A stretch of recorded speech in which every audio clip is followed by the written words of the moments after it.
Halo guys, selamat datang kembali di channel Andi Bae. Oke, pada kerekaman film kali ini, gue ingin mereview sebuah film yang berjudul Parasit yang dirilis pada tahun 2014. Film ini mengisahkan mengenai kedatangan sekelompok makhluk asing berukuran kecil ke muka bumi. Dalam perjalanannya, makhluk ini menginfeksi bagian sistem otak manusia untuk mengendalikan manusia tersebut. Manusia yang sudah terinfeksi oleh makhluk parasit ini akan berubah bentuk menjadi makhluk mengerikan. Dan diperingati, video ini akan mengandung spoiler.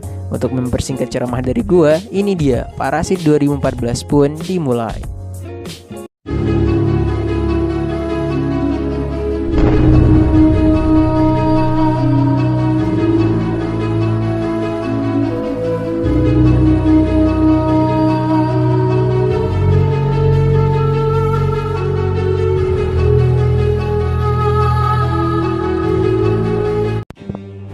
Film dibuka pada suatu malam, terlihat ada sejumlah parasit di permukaan laut yang hendak menuju ke daratan, sehingga sejumlah parasit itu sampai ke pemukiman. Lalu parasit tersebut masuk ke rumah seorang pria untuk dijadikan inang mereka. Ia masuk melalui telinga untuk menguasai raga manusia secara menyeluruh. Lalu di tempat lain ada seekor parasit yang hendak masuk kepada seorang pemuda. Pemuda ini bernama Shinichi. Tapi parasit tersebut gagal karena terhalang oleh sebuah earphone yang sedang dipakai Shinichi. Ia lalu berupaya masuk lagi melalui lubang hidung. Namun Shinichi keburu bangun dan langsung melemparnya. Parasit tersebut pantang menyerah dan ia pun mencoba masuk lagi, menusuk telapak tangan Shinichi dan mencoba menelusuri lebih dalam. Tapi Shinichi menghambatnya dengan kabel dan tiba-tiba mendengar ada keributan, sang ibu pun menghampiri Shinichi, menganggap bahwa Shinichi sedang bermimpi buruk. Diakibatkan karena ia terlalu sering mendengarkan musik yang aneh itu. Di pagi harinya, pria yang terjangkit parasit tadi malam itu mengalami hal aneh. Dia lalu menghampiri istrinya dan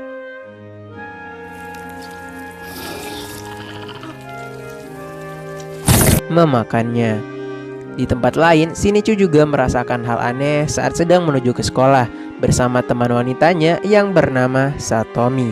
Tanpa disadari, tiba-tiba tangan Shinichi memegang muka Satomi dan turun ke gunung kembar yang begitu empuk. Anjem. Satomi pun kaget dan langsung meninggalkan Shinichi. Ia lalu merasakan hal aneh saat dirinya hendak ingin mengambil penghapus yang terjatuh di kelas. Bahkan saat bermain basket, Shinichi juga mampu mencetak gol jarak jauh menggunakan satu tangan saja. Sesampainya di rumah, saat sedang browsing, Shinichi kaget melihat ada bola mata yang muncul di tangannya. Dia berniat menusuk bola mata itu dengan pisau cutter jika muncul lagi, tapi tiba-tiba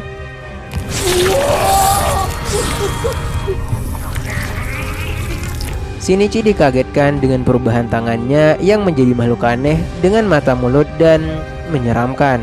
Shinichi yang ketakutan bertanya apa yang terjadi pada tangannya.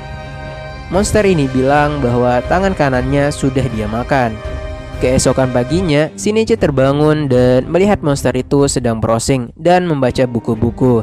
Dia sedang mempelajari manusia sekaligus peradabannya. Shinichi lalu bertanya dari mana asal-muasalnya, tapi monster ini mengaku lupa.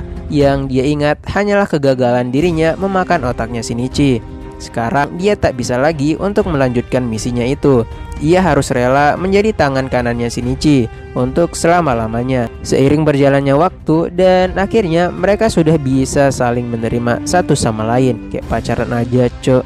Lalu mereka berdua pun menjalani aktivitas sehari-hari dengan cukup akrab. Monster ini ingin agar Shinichi memanggilnya dengan nama Migi. Suatu hari di kelas, Shinichi melukis lalu datanglah Satomi menghampirinya dan berkata,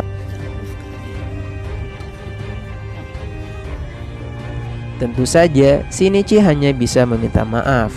Di sana terlihat Shinichi sedang melukis wajah seorang wanita. Entah apa yang dipikirkannya, seketika ia lalu menghapus lukisan tersebut.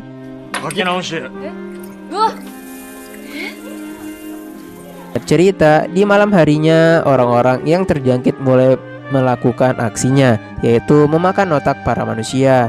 Alhasil banyak sudah media yang meliput tragedi tersebut. Keesokan harinya, ketika Shinichi berada dalam bus, tiba-tiba tangan Shinichi menekan tombol yang dimana tombol itu adalah tombol pemberhentian. Karena seketika Migi merasakan keberadaan parasit pemakan otak lainnya di radius 200 meter. Migi memaksa Shinichi untuk ke sana karena ingin tahu penampakan otak itu seharusnya menjadi seperti apa. Mereka masuk melalui pintu belakang dan di sana terlihat ada monster yang sedang memakan manusia. Dan tak lama kemudian, monster itu menghampiri Shinichi, menawarkan makanan pada Shinichi. Dia mengira Shinichi sama sepertinya, namun saat sadar bahwa otak Shinichi masih bekerja, monster parasit ini pun berniat untuk membunuhnya. Tapi seketika Migi melarangnya dan pertarungan pun terjadi.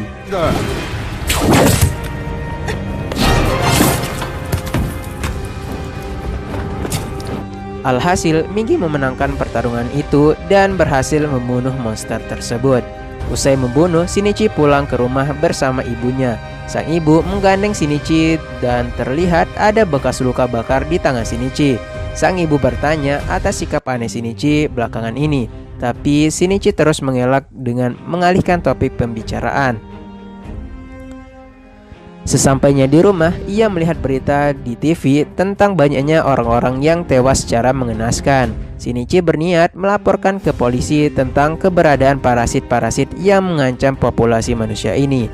Tapi Migi melarang sebab Shinichi pasti akan dipenjara juga karena baru saja membunuh orang itu. Migi juga mengingatkan bahwa cara parasit bertahan hidup memang dengan memakan manusia, sebagaimana manusia memakan sapi, ayam, tumbuhan, dan lain-lain sebagainya. Detektif melakukan olah TKP. Mereka kaget karena si korban alias yang dibunuh Shinichi tadi ternyata pemakan manusia. Keesokan harinya, saat sedang mendengarkan Pak Kepala Sekolah berpidato, Migi merasakan kehadiran parasit di sekitarnya. Di waktu yang bersamaan, Pak Kepala Sekolah memperkenalkan bu guru baru di sekolah ini. Dia bernama Tamiya Ryoko. Dan ternyata Tamiya lah parasit yang dirasakan oleh Migi. Setelahnya, Shinichi mengikuti Tamiya secara diam-diam. Namun, Tamiya mendengar suara detak jantung Shinichi. Pada akhirnya, Shinichi memberanikan diri bertanya pada Tamiya apa yang sedang direncanakan di sekolah ini. Tamiya mengatakan bahwa dia ingin hidup berdampingan dengan manusia secara normal. Kemudian Satomi melihat Shinichi dan Tamiya dari jendela. Mengetahui hal itu, Tamiya meminta Shinichi untuk menemuinya lagi nanti. Karena Migi penasaran dengan Tamiya yang begitu berbeda dengan parasit lainnya, mereka pun akhirnya bertemu di akuarium raksasa. Lalu Migi merasakan kedatangan dua parasit lagi dan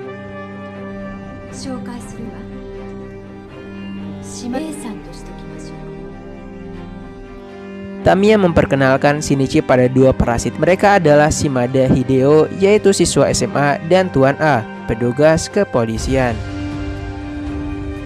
Tamiya ingin memasukkan Shinichi ke dalam jaringannya. Tujuannya adalah untuk saling membantu. Tamiya ingin punya tempat makan rahasia lalu memangsa manusia yang keberadaannya tak banyak dicari orang, agar tindakan mereka tak selalu dijadikan pembunuhan oleh orang-orang. Tamiya juga sedang melakukan percobaan. Dia telah melakukan mantap-mantap dengan Tuan A dan ternyata dia bisa hamil juga. Nantinya Tamiya akan menggunakan anaknya itu untuk menjadi bahan percobaan. Shinichi menolak ajakan bergabung dengan jaringan monster itu. Tapi Tamiya mengancam bahwa dia bisa saja membunuh teman-teman sekelas Shinichi hanya dengan 3 detik saja, beserta pacarnya juga. Akhirnya Shinichi tak berani mengganggu rencana tersebut. Mereka bertiga pun pergi. Migi meminta Shinichi untuk mewaspadai Tuan A, karena dia punya niat membunuh yang sangat tinggi. Keesokan harinya, sebelum berangkat sekolah, Shinichi menghimbau agar ibunya jangan sering-sering keluar rumah karena sedang banyak pembunuhan.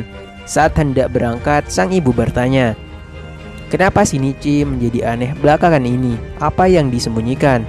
Dengan luka bakar di tangannya, sang ibu mendesak Shinichi. Shinichi yang kesal pun beralasan bahwa memang sudah sepantasnya anak muda itu punya rahasia. Tapi sebenarnya Shinichi tak mau ibunya jadi cemas karena anaknya itu sudah terjangkit parasit. Di kelas melukis, Migi bertanya apa yang sebenarnya telah terjadi pada tangan ibunya. Shinichi pun memberitahu Migi, dulu waktu Shinichi masih berumur 4 tahun, hampir tersiram minyak panas tempura. Tapi Shinichi baik-baik saja karena sang ibu dengan sigapnya menangkap panci tersebut. Mendengar itu, Migi jadi bingung karena manusia yang dianggapnya pemangsa makhluk lain itu ternyata punya rasa pengorbanan juga. Migi cukup yakin bahwa sosok wanita yang dilukis Shinichi itu adalah wajah ibunya. Saat hendak pulang ke rumah, Migi menyadari kehadiran Tuan A dan pancaran niat membunuhnya. Migi menyuruh Shinichi pergi ke tempat sepi dan Tuan A mengikutinya. Tuan A ingin membunuh mereka karena mereka telah membunuh parasit lain. Waktu itu, Tuan A menganggap bahwa mereka berdua ini sangat berbahaya dan pantas untuk dibunuh. Lalu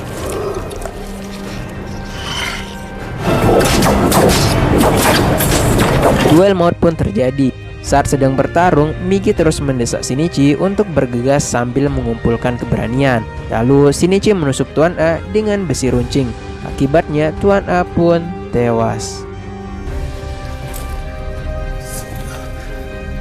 Shinichi yang shock langsung pergi ke rumah dan meninggalkannya. Di lain lokasi, sang ibu yang hendak pulang melihat Tuan A sedang sekarat. Ibu Shinichi menghampirinya untuk memberikan bantuan. Saat sudah mendekat, Tuan A pun bilang,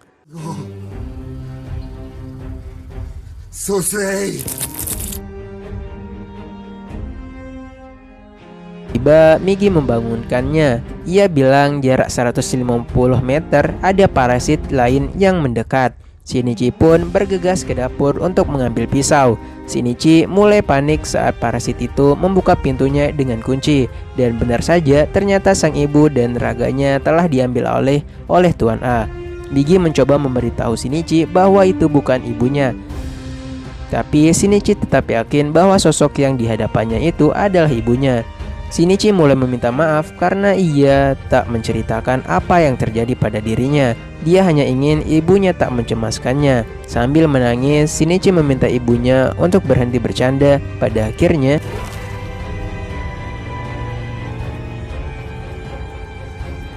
sang ibu menusuk Shinichi tepat pada jantungnya. Dan Shinichi pun tumbang. Lalu Tuan A pun pergi karena dia yakin Migi juga akan mati. Migi pun berinisiatif masuk ke dalam jantung Shinichi melalui lubang belakangnya. Beberapa hari kemudian, Shinichi siuman. Dengan sangat panik, dia masuk ke kamar mandi dan melihat dadanya. Rupanya percobaan Migi berhasil masuk ke jantung dan menambal lubangnya menggunakan potongan tubuhnya sendiri. Tapi Shinichi tetap saja sedih karena ia telah kehilangan ibunya. Setelah bersih, Shinichi pun bergegas ke laboratorium Tamiya. Dia menceritakan apa yang telah terjadi dan menanyakan keberadaan si Tuan A. Tamiya mengaku tak tahu.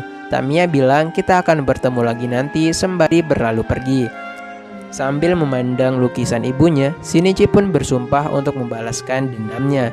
Di kantor polisi, detektif Suci dan Irama mulai meyakini gosip yang beredar bahwasanya ada manusia yang berubah menjadi monster akibat parasit. Kira-kira sebab itu didapat setelah tim forensik membedah mayat seorang polisi alias Tuan A. Perutnya berisi daging-daging manusia. Tim forensik juga telah mendapatkan satu sidik jari dari TKP itu. Saat sedang berjalan-jalan tanpa tujuan, Migi tiba-tiba merasakan keberadaan sosok parasit di sekitarnya. Shinichi pun bergegas ke kerumunan massa. Karena siapa tahu itu adalah si Tuan A. Setibanya mereka di sana, ternyata itu bukan Tuan A, melainkan politisi yang sedang berkampanye. Dan rupanya dua politisi di atas panggung itulah ternyata parasit. Mereka sudah mulai masuk ke sendi-sendi penting dalam kehidupan manusia. Di malam harinya, Shinichi kedatangan dua detektif. Mereka menanyakan apakah Shinichi tahu tentang kasus pembunuhan polisi baru-baru ini. Keesokan harinya, saat Shinichi mau pergi mencari Tuan A, lagi-lagi Migi melarangnya. Karena pasca menambal jantung Shinichi, menggunakan selnya, Migi harus meluangkan waktu 4 jam untuk tidur. Saat tidur, Migi tak bisa dibangunkan dan rasa kantuknya itu datang secara tiba-tiba. Dan benar saja, usai mengungkapkan fakta penting itu, Migi mendadak kantuk lalu tertidur. Di lain tempat, dua detektif Irama dan Suci browsing tentang cara mengenali parasit di internet. Di situ tertulis jika rambut parasit dicabut, maka rambut itu akan tiba-tiba menjadi keriting dan rapuh. Pada siang hari, Pak Guru menanyakan kehamilan Tamiya. Tamiya membenarkannya. Alhasil, kepala sekolah pun memecatnya karena Tamiya hamil padahal tak punya suami. Saat sedang beres-beres barang di live-nya, Tamiya bilang pada Shinichi akan belajar tidak memakan manusia agar bisa hidup berdampingan secara normal, tapi Shinichi tak mempercayainya.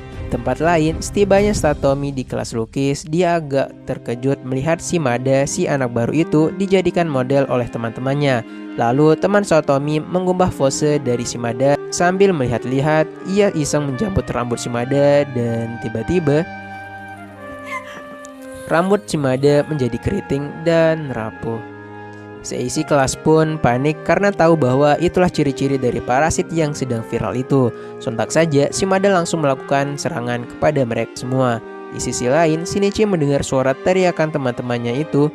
Migi juga merasakan niat membunuh parasit yang sangat besar. Walhasil, Shinichi pun bergegas menuju ke suara itu. Kembali ke kelas lukis, Satomi sempat mengambil botol yang tahan kimia, lalu melemparnya kepada Shimada. Upaya itu rupanya tak sia-sia. Ia merasakan panas yang begitu dahsyat. Di saat itulah mereka semua lari keluar kelas. Dan tiba-tiba saja Shinichi menghajar Shimada dan mereka pun berduel maut.